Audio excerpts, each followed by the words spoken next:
Love you, Jamie. Love you, Irving. So I'm gonna mess up your set. Sorry to everybody else, I apologize. So, when I was a kid, there were a lot of things that I wanted to do, like most kids. Some were more basic and modest than others. And one of them was a student.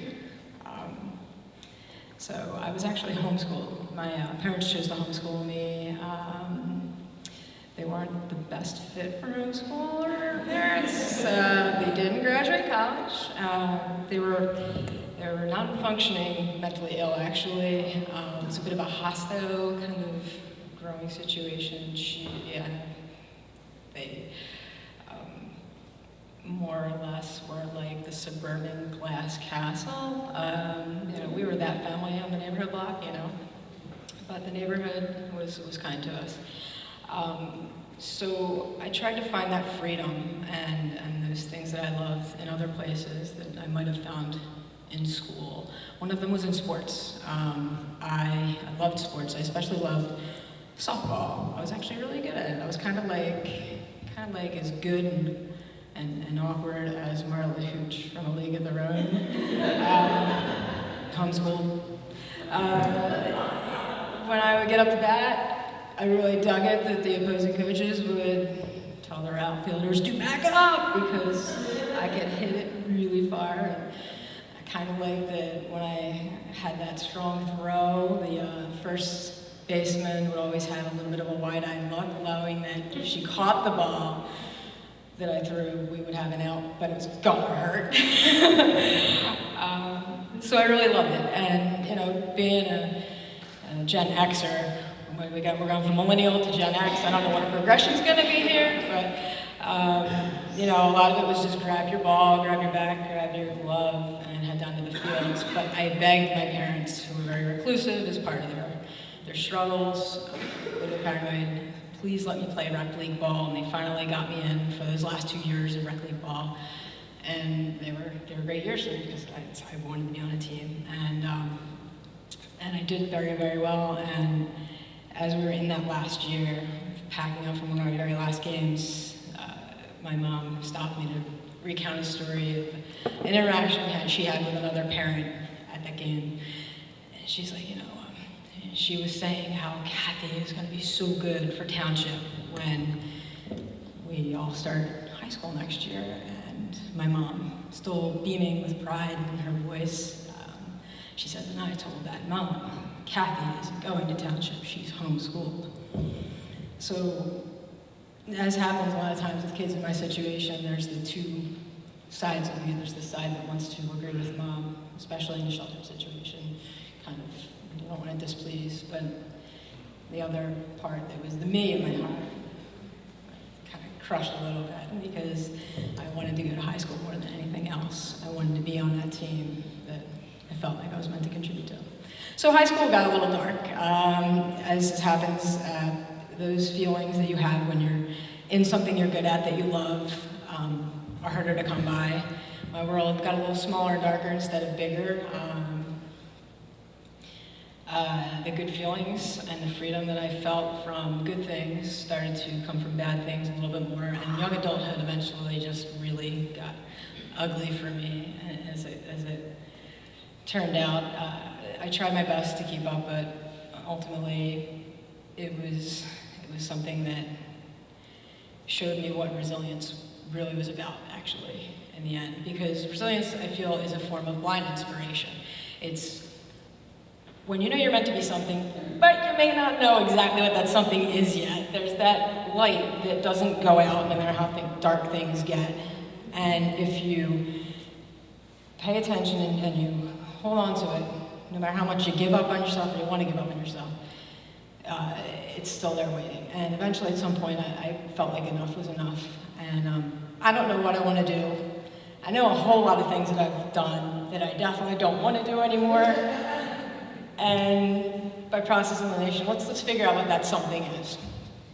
And when I started to pull myself up from that time, one of my first thoughts was, I definitely not going to be a parent. I would not want to be a parent. I barely know how to parent myself. It's become very apparent that that I should probably just try to get good at taking care of my me.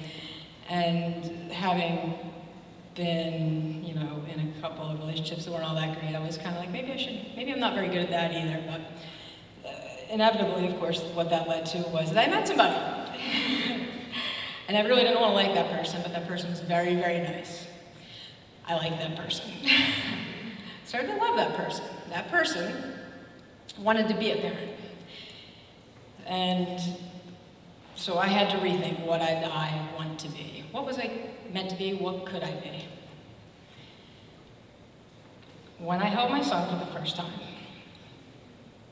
he was very, very heavy in my hands.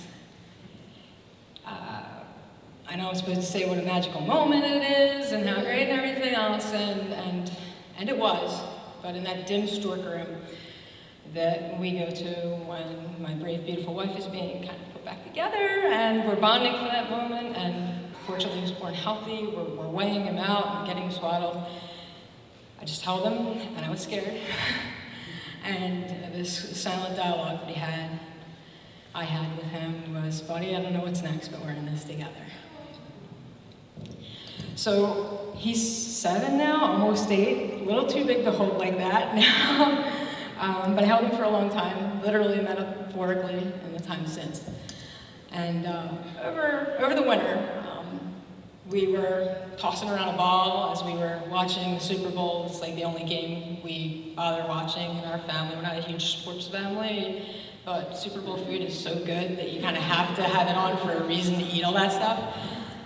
And he's tossing this ball around. He had a good arm, and we took him to the batting cages, and he could hit some balls. And we were like, what do you think, buddy? You want to try Little League? Surprisingly, he said yes, because my son, he's like, I'm his mom, so I'm his biggest fan, but you know, he's kind, he's funny, he's very brainy, but he's athletic in his own right, but he's not necessarily a sports kid, not yet at least. So we gave it a go, and we signed him up. And the opening day came along, and my biggest hope was that he wasn't gonna hate it. Or not cry, because in rookie league, crying is still an issue. There is crying in baseball, contrary to popular league of their own wisdom. There's at least a couple of cryings and tantrums when the games come and go, but I actually ended up helping coach the team. And when he got up to bat, he got a hit, and then he got another hit, and then he got another hit. 3 times in that game, I got to wave my son home to score a run. And I'm not counting scholarships yet. And I fielded a lot of complaints about how boring the game can be. So I don't even know if he's going to play next year, but he's having a good time. He's learning something new. He's having an experience of making friends he's going to have for a long time, whether it's still in school, through this game, or anywhere that us growing up and his childhood takes him.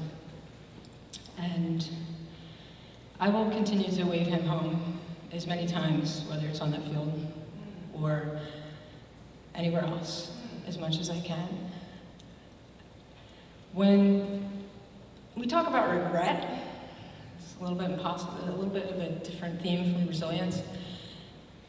I have to say I don't have a lot, and a lot of you, if you knew me, you would probably argue that I should have a lot of regret, and if I've hurt anyone, I definitely do regret that. However, every little one of those pieces, everything, they were part of what brought me here.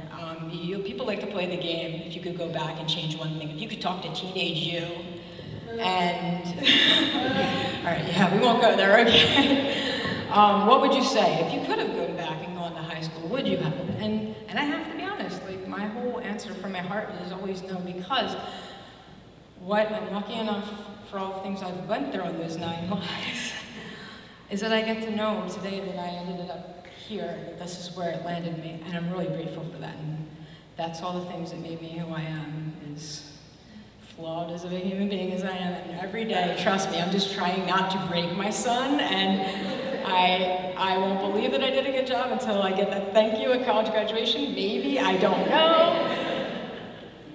But every piece of that is what brought me here.